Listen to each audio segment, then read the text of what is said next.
मित्रों, जैसे दिन के बाद रात होना निश्चित है, ठीक उसी प्रकार ये भी निश्चित है कि जिसने भी इस मृत्यु लोक में जन्म लिया है उसे एक ना एक दिन मरना अवश्य ही है। अर्थात अगर पृथ्वी लोक पर कोई सबसे बड़ा सत्य है तो वो है प्राणी की मृत्यु। फिर भी कुछ लोग ऐसे होते हैं जो इस सच्चाई को स्वीकार करना नहीं चाहते।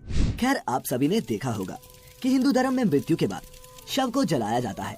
साथ ही आपने ये भी देखा होगा कि अगर किसी की मृत्यु सूर्यास्त के बाद होती है तो उसका दाह संस्कार अगले दिन किया जाता है, रात को नहीं।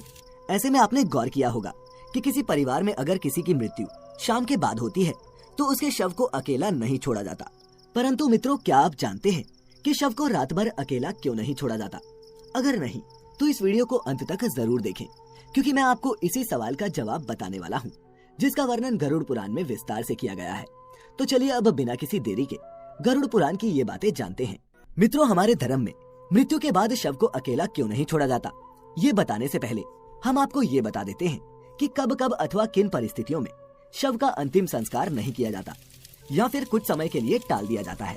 मित्रों, आपको सबसे पहले बता दूं कि हिंदू धर्म में अगर किसी की मृत्यु सूर्यास्त के बाद होती है तो उसके शव को रात भर घर पर ही रखा जाता है और अगले दिन उसका दाह संस्कार किया जाता है।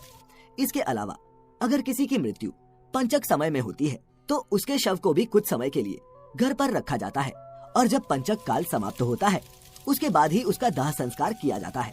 क्योंकि गरुड़ पुराण में बताया गया है कि अगर सूर्यास्त के बाद अथवा पंचक समय में किसी मृत शरीर का दाह संस्कार किया जाए तो उसे मोक्ष की प्राप्ति नहीं होती। इसीलिए अगर कोई रात में मर जाए तो ऐसी स्थिति में लाश को लेकर शमशान घाट नहीं जाते और लाश को घर पर ही रखा जाता है। सुबह होने का इंतजार किया जाता है और ऐसे में मृत शरीर को एक भी पल के लिए अकेला नहीं छोड़ा जाता और कोई ना कोई व्यक्ति हमेशा रखवाली के लिए मौजूद रहता है। मृत शरीर को अकेला नहीं छोड़ने का सबसे बड़ा कारण है कि अगर शव को अकेला छोड़ दिया जाए तो हो सकता है कि कुत्ते बिल्ली जैसे जानवर उसे नोच खाएं। और गरुड़ पुराण की माने तो ऐसे में मृत आत्मा को भी यमलोक के मार्ग में ऐसी ही यातनाएं सहनी पड़ती हैं। साथ ही ऐसा भी माना जाता है कि अगर शव को अकेला छोड़ दिया जाए तो उससे गंध आने लगती है। ऐसे में ये जरूरी हो जाता है कि वहाँ कोई न कोई व्यक्ति बैठा रहे और धूप या अगरबत्ती शव के चारों तरफ जलाता रहे ताकि शव से आने वाली दुर्गंध चारों ओर न फैले। गरुड़ पुराण के अनुसार भगवान विष्णु गरुड़ जी के पूछने पर कहते हैं, हे पक्षीराज, इन सब के अलावा अगर किसी की मृत्यु हो जाती है और उसकी कोई भी संतान नहीं है, ऐसे समय पर भी शव को घर पर रखा जा सकता है जब तक कि उसका पुत्र या फिर पुत्री न आ जाए। क्योंकि जब खुद की संतान मृत शरीर को मुखाग्नि नहीं देती तो उसका उद्धार नहीं हो पाता, अर्थात वह कई वर्षों तक इसी मृत्यु लोक में भटकता रहता है। इसके बाद विष्णु जी बताते हैं कि सूर्यास्त के बाद अगर किसी मृत शरीर को जला दिया जाए, अर्थात उसका अंतिम संस्कार कर दिया जाए, तो वह मृत आत्मा असुर, दानव अथवा पिशाच की योनि में जन्म लेती है, जहाँ उसे कई तरह के कष्ट सहने पड़ते हैं। और यही वजह है कि हिंदू धर्म में रात को अंतिम संस्कार करने से मना किया गया है।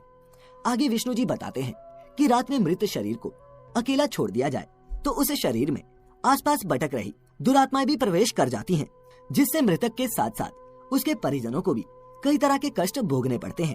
साथ ही ये भी बताते हैं कि शव को अकेला इसलिए भी नहीं छोड़ा जाता क्योंकि मरे हुए आदमी की आत्मा वहीं पर भटकती रहती है और अपने परिजनों को देखती रहती है।